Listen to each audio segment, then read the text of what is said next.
Literally. Newt Gingrich may not be Speaker of the House anymore, but he still knows how to speak his mind. Please welcome author of Days of Infamy, my friend Newt Gingrich. Hello.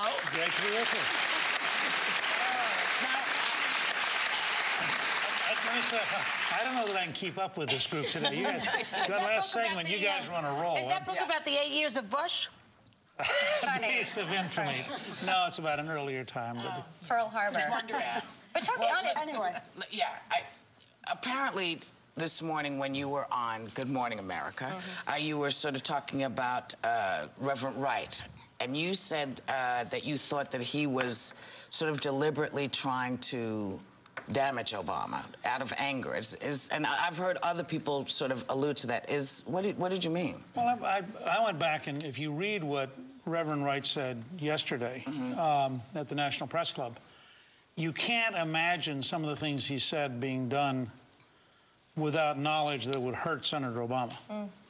Because there are a couple of phrases in there where he's almost like setting up Senator Obama in a hopeless... He's a politician. Doing what a politician needs to do. About, we really were praying in the basement before he announced, so even though he didn't let me be at the announcement, I was really at the announcement. He really can't distance himself from me because I'm still the pastor.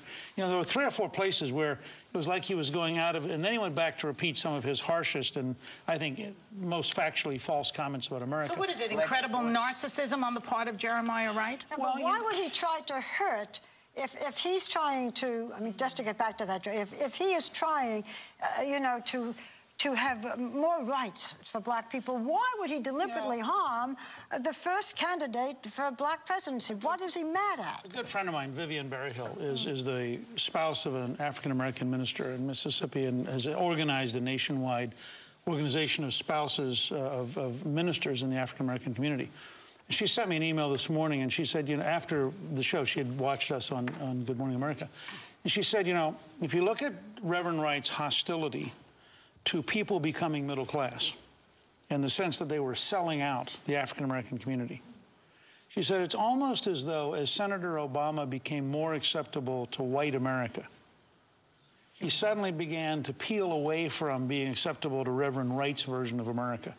And the Reverend Wright's investment is in a very, very deeply Afrocentric model. And he said this a lot. If you look at some of his sermons, I mean, he legitimately believes if you become a Bill Cosby, if you become somebody who's successful in mainstream America, you have deserted the community. I don't know about that, Newt. I think that's kind of a big stretch. You know, I mean, I understand folks are upset, but I don't really think he's trying to hurt Obama. I think because he's not running, he doesn't care. He's not on Obama's time schedule. He's on his own.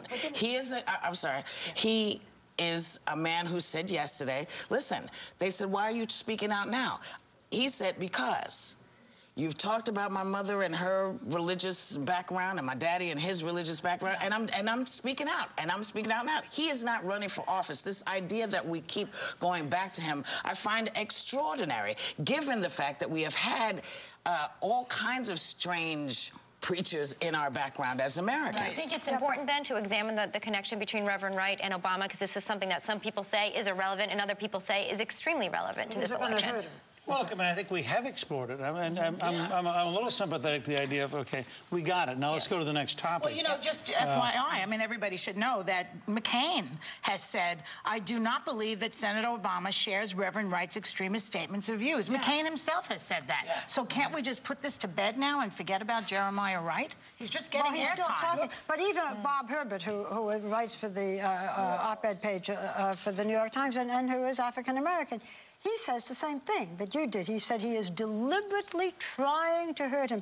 And it's just so interesting that, he would take the one candidate and try to undermine him. The other side of it is, here's a moment where somebody who has been preaching his whole life now has a national stage. You know, he has a moment to deliver his message to the entire country, and he did. You can kind of understand why that would be a very powerful temptation. And I agree with the point that you said, that he's on a totally different clock. I mean, he's on a clock of 40 years of being a minister, and he's going to give you his sermon and his views, and he actually doesn't care what the election clock is. And also, he's been laying, he had laid low for a bit, and it never died down, and it was attacking him personally and hurting his church so he has to protect his church. But he also said the things that he said. The thing that he's saying. Other guys, listen. We all know, as I said to you last week, Billy Graham at one time had very vicious things to say about Jewish people. This is a man who was the spiritual guy. He did apologize. But let us not forget that, yes, we have seen this before in our preachers. This is not new. This man hasn't apologized, though. And also, he has no reason to apologize yet. No pun intended. No pun intended. Two wrongs don't make a right. I'm not saying that was right, what Billy Graham did, and I'm saying this is right. But no one has said, you know, we've seen this before.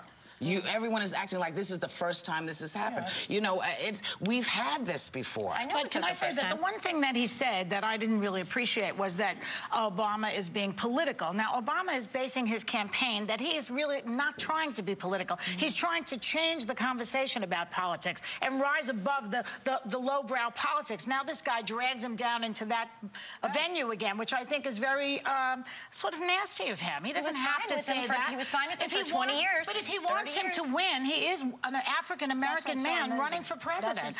You know, why undermine the guy? Best friend for many years. Here's a guy who's also got a lot of personal pride. And he's saying, and he's also saying back to Senator Obama, you want to diss me? You know, I can get a pulpit. I can get a national venue, He's also said some, I mean, these are things that have been said before.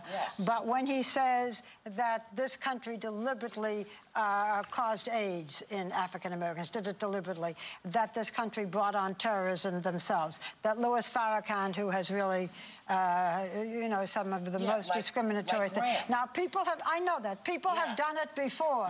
But to raise it again in the most sort of, you know, declamatory and in a sense, you know, the kinds of things that we hope we done away with. The fact that it's been done before doesn't help the fact that this man who's a preacher, and I mean, this whole race is so, I don't mean race, but this whole race what has happened, Newt, to free speech? It's free speech. Right, and we're having it now, saying what he said is not okay. And I'm being even more free than everybody at the table because we're going to go and come right back with more with Newt Gingrich. Good, let's keep it.